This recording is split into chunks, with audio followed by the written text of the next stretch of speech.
Hello, everybody, and welcome to another episode of Goosebumps Podcast Can Be Murder. Today I'm joined by a couple of co-hosts. I've got Brandon Sime, also known as Dead Shock Studios. I've got the Grinch, also known as Goosebumps Centerton. Okay, and I've got Waffle Fan 42 with me today. Waffles. And today we're going to be discussing book number 5 in the series, The Curse of the Mummy's Tomb. Grinch, do you want to kind of give us a plot summary of this book? It's about this kid who goes on this vacation to meet his uncle and his cousin, who's in Egypt visiting a tomb. Gabe is visiting his Uncle Ben and cousin Sari in Egypt on Christmas break because his parents had to go to like an emergency conference. He's given the choice to go with them or go to Egypt, and who wouldn't go to Egypt? I mean, come on. It is Egypt. Uncle Ben is a head excavator on an archaeology project where they are unearthing the pharaoh's tomb. And the book really picks up when Gabe gets there, and essentially, it's almost like this big circle of, we go in the pyramid, we get warned of the curse, something happens, we go in the pyramid, it's time for real, Uncle Ben's crew is gone, and Gabe ends up falling through a wall into a scorpion pit. Surprised he didn't die. Everyone gets separated, and then the book kind of has its like climax when they all end up in this mummification chamber, which Uncle Ben's partner, Ahmed, is actually mummifying people. What's that? The secret chamber. Yeah. Well, he's mummifying people in there. The thing is, out of all of the mummy books that Arlstein made, I feel like the only one that gets the most repeats throughout the series is probably Kuru. Prince Kuru. Actually, in this book, that wasn't the mummy's name. That people know the most out of all the mummies.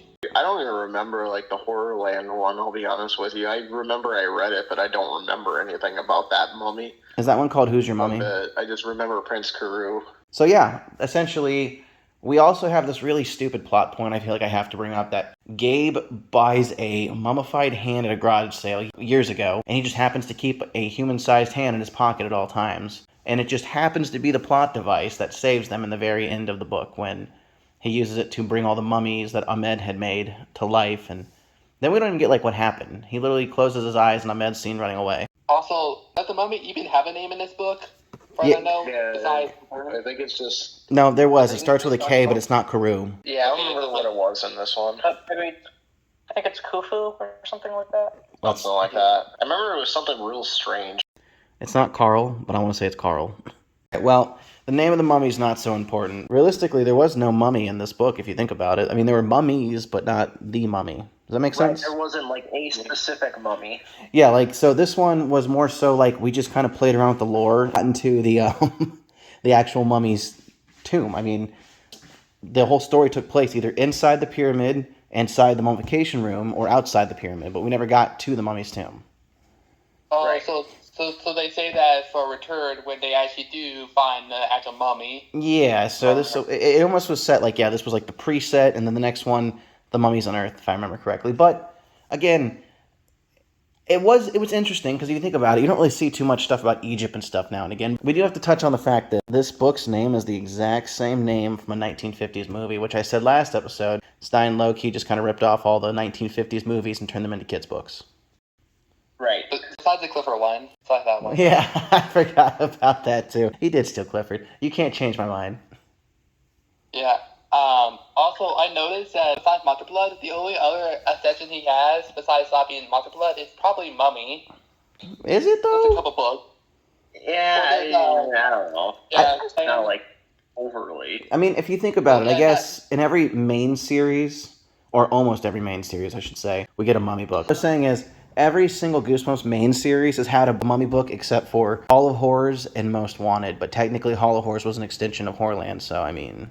Well, that, and then I guess if you want to be like a little bit of annoying about it too, Slappy World didn't have anything... Or no, it did, I forgot about that. Slappy meets the Mummy. Dummy meets the Mummy. Yeah. Oh my god, I forgot about that book.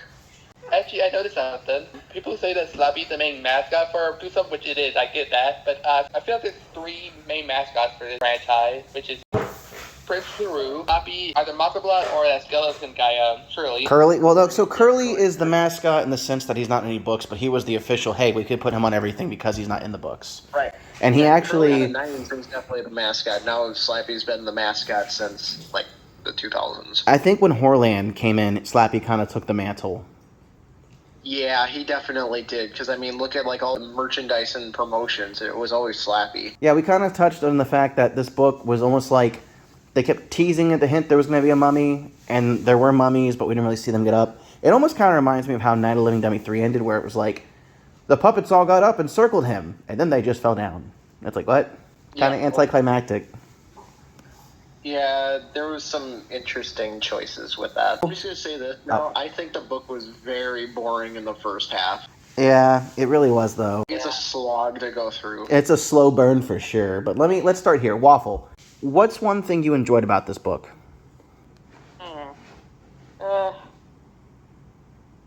Probably Ahmed. He's not evil because of, he's just evil because of peer pressure from his family. Yeah, he's more or less a tomb keeper. I see that. Grinch, what's one thing you enjoyed about this book? How they try to make us actually like the villain. In some ways, here's the thing. At first, the cousin was going to have, a different motive compared to the actual villain we got. The cousin, more like a villain than the actual villain, which I know that sounds crazy, but compared to the other books in this series, I wouldn't be surprised at this point. So, you don't like Sari? She's a good character, but at the first half, she's a little bit bratty. I see. Brandon, what's one thing you liked about this book? To me, the atmosphere, because they really do build, the way he did everything about Egypt was really interesting, and, even, just talking about, the actual pyramids was pretty interesting to me, because he goes really in-depth on everything. So I always kind of like just how he kind of built the atmosphere around the book. He is really good at painting visual pictures for you. Even when I remember reading Dead House recently, I was like, wow, everything I can imagine it so well. It's all vivid. Yeah. Especially to me, I guess, perfect example to me was Haunted Car. That was always, one of the books that every time... I don't know what it was about that book. I always think about that book because I remember when they talked about, a specific part, I, visually saw that. I was like, holy cow, okay. He's really detailed. Okay, personally for me, one thing I really liked about the book was, like you said, the visualization. I like that. I could imagine the rooms of the pyramid. I could imagine the tunnels, especially when he fell through that wall with the scorpions. I was like, wow, this is crazy. As a kid, I remember thinking, oh my god, I'm so scared. Yeah. Oh, but, child brain versus adult brain, two different things here. Wasn't scared about a crashing economy when I was 7, so, Waffle, what's one thing you didn't like or would like to see changed about this book? The ending, it's just... the parents come home, just too plain. Kind of anticlimactic. Super. It was one of those soft cliffhangers where it was like, oh my god, is that a mummy? Nope, it's just mom and dad. It's my mommy. Grinch, what's one thing you didn't like or wish you could see changed? Probably change the villain, because I feel like peer pressure villains are okay in some things, but in a book about a mummy, we should at least have a footprint or a shadow. Anticipate for the next book to show the actual mummy. Okay, that makes sense. Brandon, how about you? What's one thing you didn't like or would like to see changed? I guess to me, one thing is how slow the beginning was, kind of pick up the pace. And then the other thing is just actually have a definitive mummy, not just oh, there's multiple mummies. Just give us one. Yeah. Personally, for me, I think there was two things that really bothered me. The first one being that museum scene where oh my god, we're being chased. And my man's wait, come back. And no, he's out to get us. And he wasn't. He was just trying to get a hold of them. That to me was kind of dumb. Yeah. I hate when they do stuff like that in these books. And then, kind of like you said, just the ending. The ending was very... It just felt like we were leading up to something interesting, and either he ran out of time, got bored, or changed his mind, and it's It almost like you guys said, he saved the ending we should have got for the second book. That makes sense? Yeah. Yeah. Oh, what's a bump? Yes. Should we figure out who's the real villain of this book, like we did from the first two? Oh, yes, I have many things to say about that. But before we go with that, go ahead and, Grinch, tell us, who do you think the main villain is of this book? I have to say it's probably... I wouldn't say, it's the girl, because, like I said earlier, I didn't believe that, but I feel like it's more of corporate greed, just like with Dead House in a way, because the only reason why this villain went had to begin with and all, and be rich and all that. Waffle, who do you think the real villain of this book was? Yeah, maybe Ben, because he was just trying to break into the tomb, but Priestess Kala was like, hey, I don't want anyone breaking into my tomb, so make this curse. But Ben was like, no, I want to break in, so yeah. Okay. Brandon, what are your thoughts? Who was the real villain of this book? I guess I would probably say just the peer pressure kid, just because, like, I get it's peer pressure, but still he did kind of, cause everything to happen. Okay, my personal guess, I think traditionalism is the real villain of this book. The whole reason that Ahmed was mummifying people and protecting this tomb is because his family told him he had to. He felt like that was what he had to do. Given the choices of whether he did this or didn't, he was stuck on a line of right or wrong. So realistically, the murders he committed were out of fear of breaking said tradition. So I don't know, I'm going with traditionalism personally, but that's just a broad spectrum stroke in my opinion. Yeah. All right, let's do a rating system, starting with The Grinch. What would you rate this book, and why? I have to say this is at least a 7 because unlike Seiji the Die, where like, oh no, what's gonna happen? Like, oh no, this guy's chasing me. Like, I feel like the second half got a little bit more better than the first half, and I feel like if they had a little bit more time to write the book, I feel like they could have made a better cliffhanger ending. I think you're right. Waffle fan, what would you rate this book and why? Maybe like a 6. The villain is scary, but most of it is just build up. Yeah, that's fair. All right, Brandon, rate this book and why?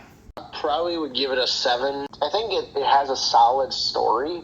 I just, like I said, I hated the beginning. It was such a slow burn in the beginning. And kind of the fact that we don't really have a definitive villain was kind of annoying to me too. So, but past that, I mean, it was still an interesting book and a actual pretty interesting concept. Having a book set in Egypt it's already pretty good to me. That's fair. I'm also going to give it a 6. I don't feel like it was F tier, but it definitely wasn't C tier. There was so much build-up, and the end was just like a very soft baby roller coaster. So I'm going to give it a 6. Our scores together make 26. Let's average that real quick. All right, 6.5. So this book scored D+, D and a half. Not so bad. It was almost... I don't want to say it was the most boring so far. It wasn't one where I felt like excited to turn to the next page. It wasn't like Dead House or Stay in the Basement. I'm like, oh, I can't wait to see what happens next. Does that make sense? Mm-hmm. Yeah. We haven't even gotten to the worst ones yet, so... Oh, yeah, there's some stinkers out there. I can't wait to talk about those. So, this one did not have an episode, and the only way you could see anything related to an episode is if you watched Drinking with Goosebumps. They did their own rendition of an episode. Yeah. Instead, we got an episode for the second book, which, like I said, I think it was just easier to do. You also had Don't Wake Mummy, which was stupid. Was it stupid, though? Because here's what they did. With a low budget, they did a mummy episode, and it wasn't terrible. It wasn't great. No, it wasn't terrible. I'm just saying, like, just the stupid, Mom, let me down. Well, you up there. Like, that's just stupid to me. Yeah. Also, the best part of the episode probably the scene with the cat. The mummy cat, yeah. Yeah, where he, like, jumped out.